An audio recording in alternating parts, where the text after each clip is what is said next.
you missed your right blind spot, it's automatic fail. I have seen many people doing observation before moving off like this.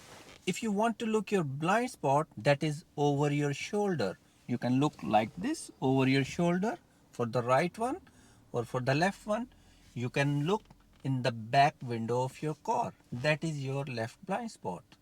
So do not look all the way like this. There is no need. Another thing is people are so much concerned about looking this way. We are parked on the left side. So where is the most risk?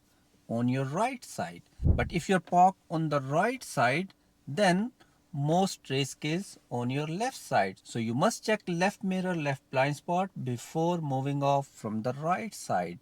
And when you are moving off from the left, you must check right mirror, right blind spot. That's what examiner is looking for. If you will miss right blind spot, examiner will mark you down, no matter if someone is there or not. Examiner will ask you to pull up on the left 3 times, which means you have to move off 3 times.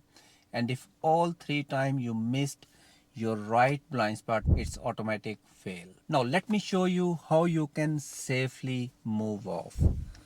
You can prepare your car, quick check center mirror to see if road behind is clear. If it is clear, quick left mirror, right blind spot.